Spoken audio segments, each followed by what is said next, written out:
Now let's see how to work with HTML in TypeScript. When working with HTML in TypeScript, you interact with the DOM or document object model just like in JavaScript, but with type safety and better auto-completion. So we're going to create a very basic to-do list application to demonstrate how to work with the DOM in TypeScript. Okay, I'm gonna open up my HTML file and I'm gonna make a couple of changes right here. Okay, but before I do that, I want to create a style sheet file that we're going to use to style our page, just so it looks a little nice.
Alright, so here is our HTML markup.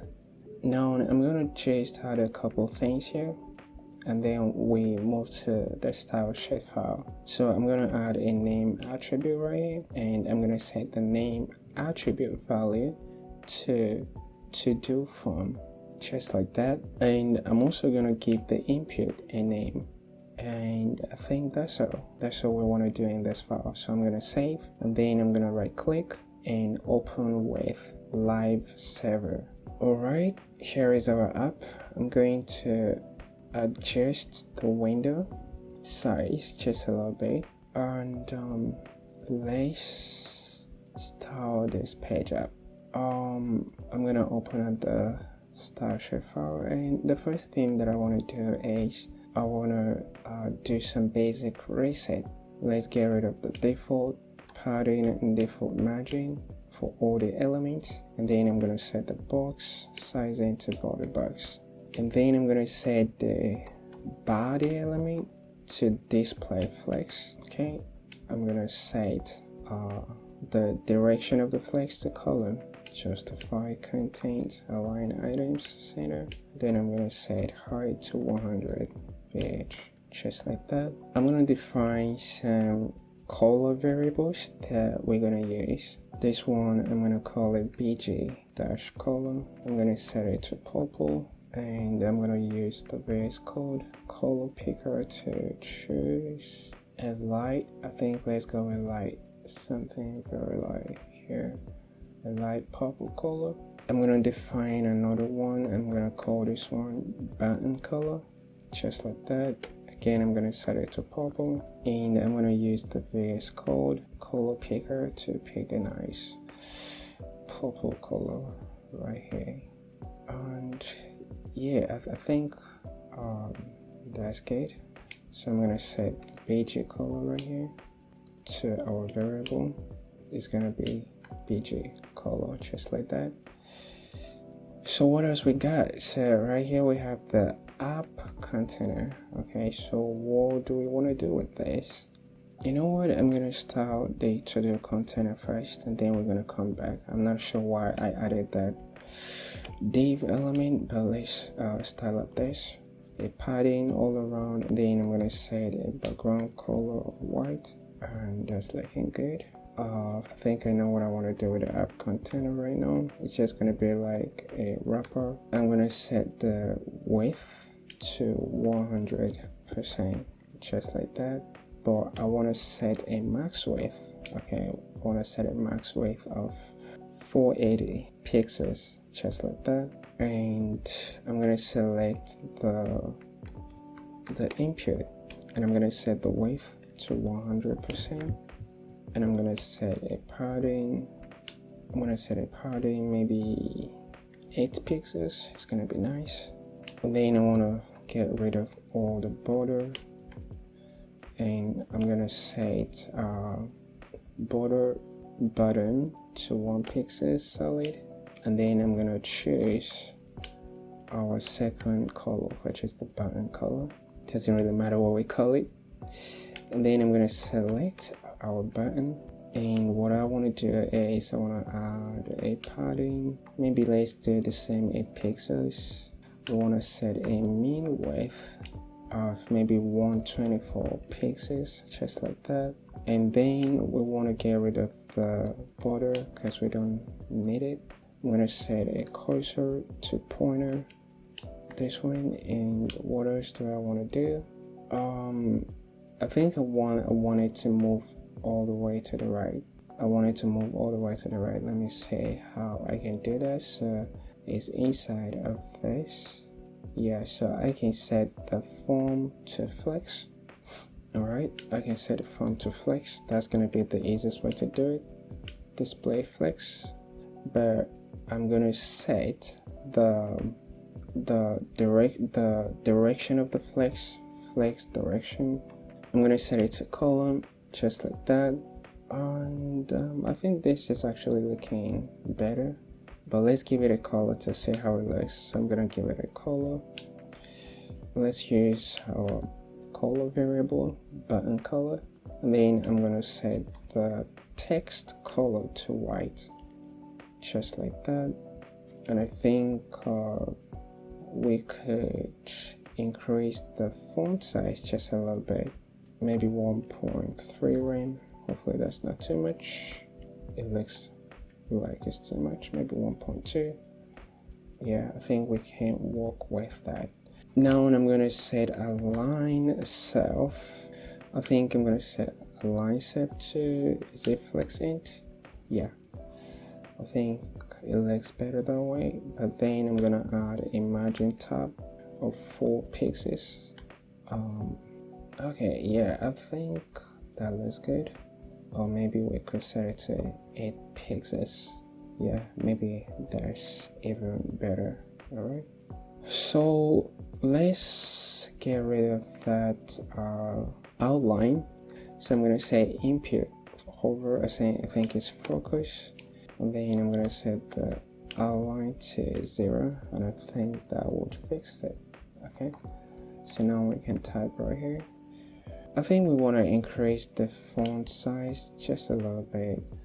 Font size, maybe the same 1.2 rem, just like that. Okay, and then I want to set a color on this. I'm gonna set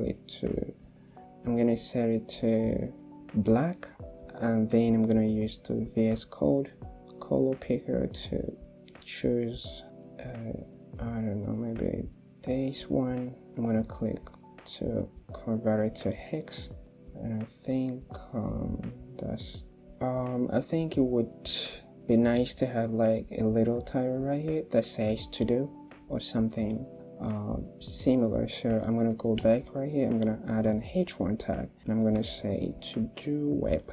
I think that's a cool name. Just a little space in here, to do web. Yeah, that looks I think it looks great, but maybe we should style it. Okay, so I'm gonna select the h1 right here. I'm gonna start with a background color. I'm gonna set it to our button color. Okay, I want to give this a little padding. Maybe 1 rem is gonna be good, and the color should be white. Okay, I think we need a little space between the H1 and our to-do container right here, the to-do container right here. So I'm gonna go to the to-do container and I'm gonna set a margin tab of 1 rem. Maybe that should do it. Okay, not bad at all, but I think that's probably too much, so I'm gonna go with 0.5 instead. Yeah. I don't really want to spend a lot of time designing this, guys. I'm not a designer. So one last thing that I want to do, one last thing that I want to do is to give a little bit of style to our to-do list. Okay, so this is going to be the container for the tasks. Okay, it's going to be the container for the tasks. So what I'm going to do is I'm going to come right here. Let me see, where is it? So it's right after the form. So I'm just going to select it right here. Actually, not there, below the button right here. So let's add something just so we can style it up. So I'm going to say task 1, and I'm going to add another 1, 2, and maybe 1 more, 3, and that's it. Okay. Actually, I think I want to move the button out of that place, but let's style up the to-do list first and foremost. So what we're gonna do, I think I'm just gonna do display flex, because why not? Then I'm gonna do flex direction to column, and then I'm gonna set gap to maybe 0.3 rem. Okay, I think that looks good. So what I'm gonna do is I'm gonna actually position this absolute. Okay, I'm gonna position this absolute, and of course I want to give a margin tab right here of maybe 1 rem. Okay, and then I'm gonna move this all the way down, and to do that I'm gonna set the to-do containers. I'm gonna set it to do containers position to relative, just like that. And I'm gonna set this button to 0 and left to 50%. And then I'm gonna do transform translate x minus 50%. And I think I'm gonna do a negative value right here, maybe minus 1 rem. Okay, I think that looks cool. But then we need to set a border radius of maybe 22.2 pixels. I think that looks cool. Now I'm gonna set this to inline flex. Okay, justify content, align items, and I think that's all. Yeah, we are pretty good with this. One last adjustment that I want to make is just to move this to a lighter shade. Okay, yeah guys, we're done with this. So now let's handle business, but before we proceed, I want to give our to-do list an ID. Okay, or we could use data attribute. So I'm going to say data dash to-do list. Now we can get rid of the items and save the code, right? So what I'm gonna do now is I'm gonna open the browser console right here. I'm gonna dock it to the bottom, and I'm gonna just move it down just a little bit right here. Now let's open up our app.ts. Are we already running this? I'm gonna just type hello right here to say, okay, no, we don't have anything in the console, so which means we are not running it yet. So let's run our command npm run dev. So I'm going to bring up the integrated terminal npm run dev. And there it is, we have hello printed in the console.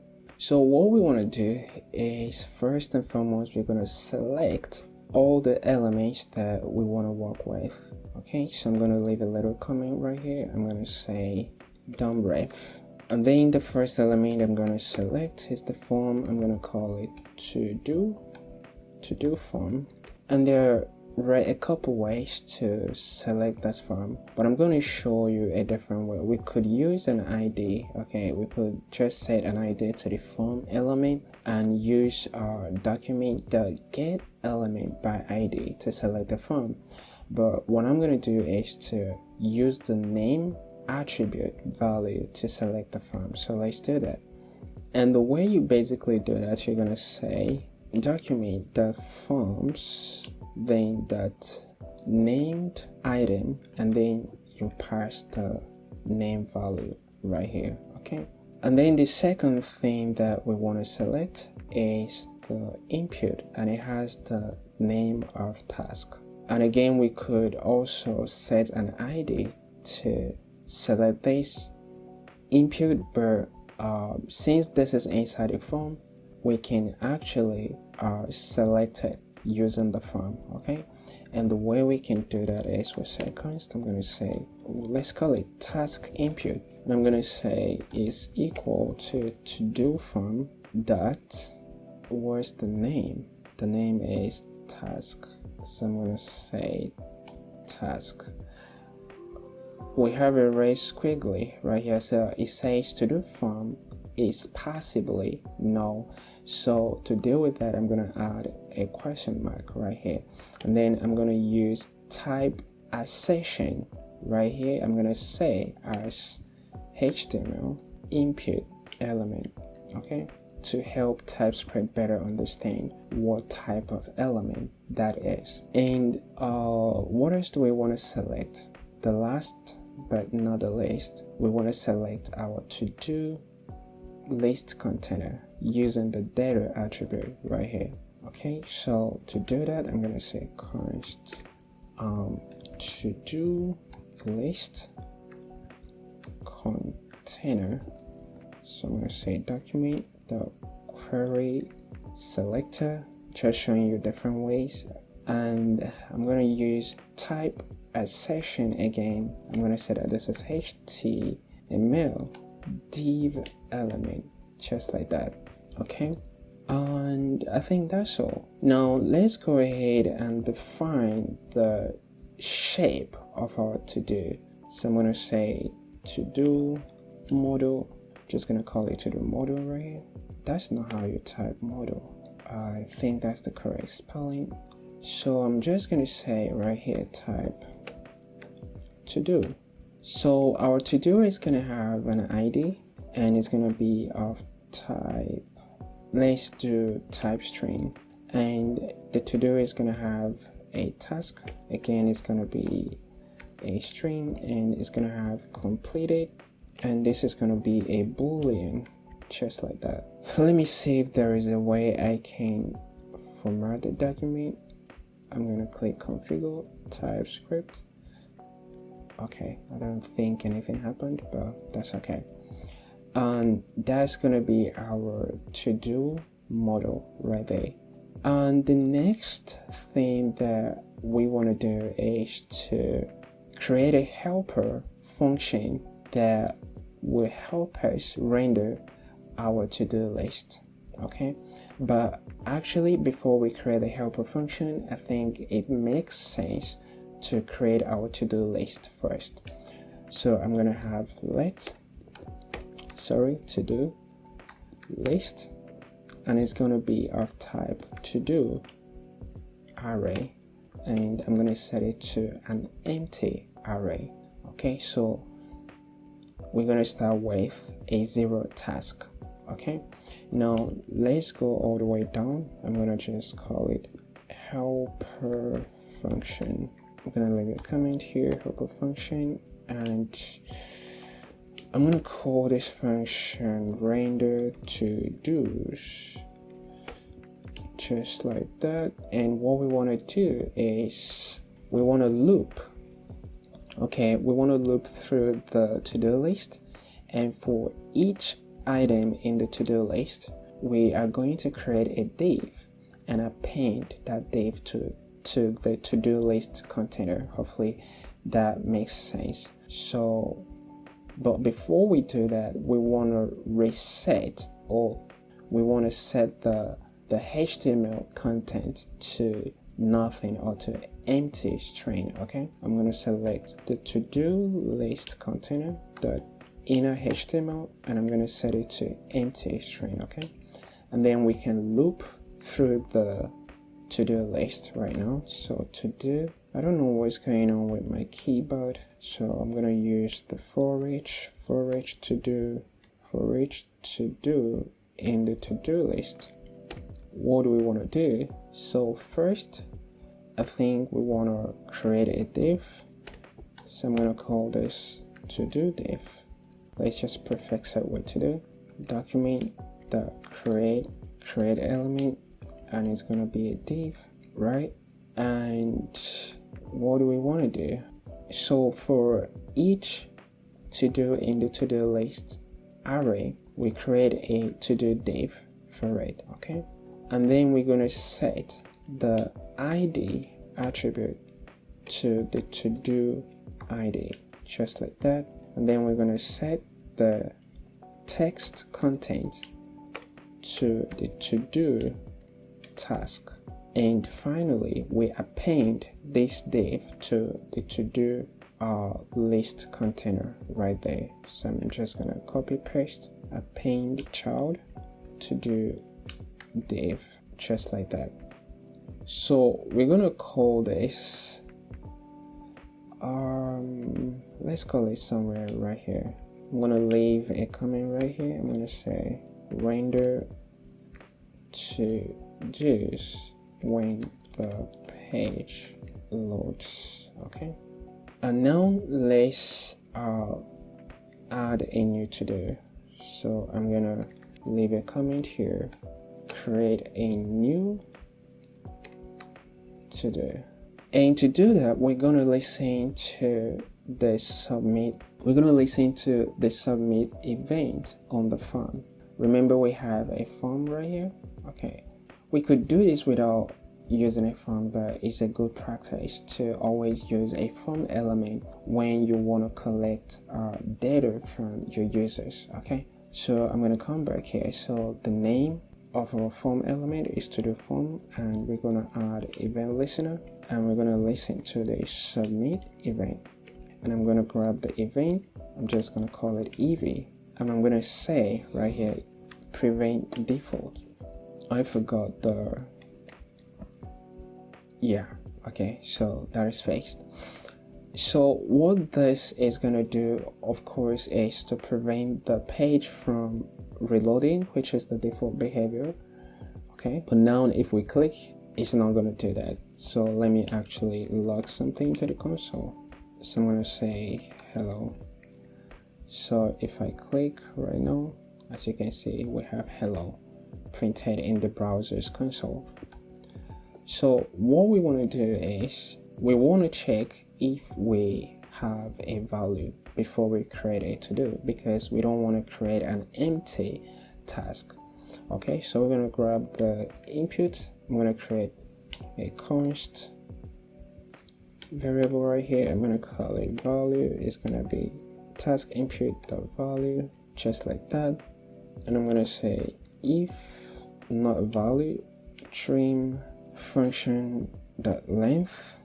So if the length is 0, it means we do not have any value. It means the user did not type anything in the input field before clicking the button. That's what it means. So we're just going to log to the console. So I'm going to say error, please enter a to-do title. Okay, I'm gonna save just like that. So if I click this now, as you can see, it says please enter a to-do title. I think that spelling is horrible. Okay, and once we log that to the console, we want to return from this function. We don't want to proceed. Okay, we want to return. But if everything is good up until this point, we're going to create a new to-do. We could call it a new to-do or a new task. It doesn't really matter. And a new to-do is going to be of type to-do. And I'm going to, okay, so we need to grab the ID of the last to-do that was added to the to-do list. Okay, so I'm going to create a variable right here. I'm going to call it last ID. And last ID is going to be, how are we going to do this? Okay, I'm going to say to-do list index of to-do list dot length -1 because it's 0 based. Okay, and then I'm going to say dot ID. Wait, what am I doing here? So the ID is gonna be of type string, right? Okay, let's see how to make this work. So the ID is gonna be the last ID, but we want to check if the last ID actually exists. So I'm gonna use a ternary. So if we have the last ID, what I want to do is I'm going to set an ID here. Okay, if not, I'm going to say that the last ID is going to be, I'm going to say that the ID is going to be to-do -1, to-do -1, which means that this is the first ID. Guys, I think to make this very easy, let's change this to a number so that we don't make it too complex. All right, so because it's a number now, we get this red squiggly. So to fix that, I'm just going to wrap this in a template literal, just like that. So I'm going to say to do the ID. So now let's come back here. So if we have no last ID, the ID is going to be 1, but if we have ID, the ID is going to be last ID +1. So we increment. I think that's better. All right, so what else do we want to add here? So the task is going to be the value, whatever the user types, and completed is going to be false. Okay, so finally we gonna add the new to-do to the to-do list. Okay, and to do that, I'm gonna create a new list because I want the newest to-do to be at the top, if that makes sense. So I'm gonna create a clone of our to-do list using the spread operator. Okay, so I'm gonna say const new list is gonna be equal to the new to-do, and then I'm gonna spread out the to-do list just like that, and then I'm gonna say to-do list is equal to the new list just like that. And I think that's all the code that we need. So let's go ahead and test this out. So I'm going to type right here, drink water, and I'm going to click. So there is a problem. It says cannot read property of undefined, and the problem is coming from here. So I'm just going to add a question mark right here. Okay, so I'm going to come back again, drink water. Okay, we have actually added this, but we need to call the render to-dos whenever we add a new to-do. All right, so after the new list, we need to call the render to-dos. Okay, so let's test this out again, drink water, and there it is. So after we do that, we actually need to reset the form. So I'm going to say to-do form, and I'm going to call the reset method right there, and let's test drink water, and that's it. Okay, so I think this is way too small. So let's go to the to-do, where is it? To-do list. I'm gonna just set a font size of, I don't know, 1.2 rem. I think we need more spacing. How can we do that? So where is our container? I think it's this one. So I'm gonna add a padding button of maybe 1 rem. Maybe I should make it 4 rem. Yeah. So let's go back to the app and okay, let's add a couple more to this to see how it looks. So I'm gonna say exercise and drink water again. Write some code. It launch.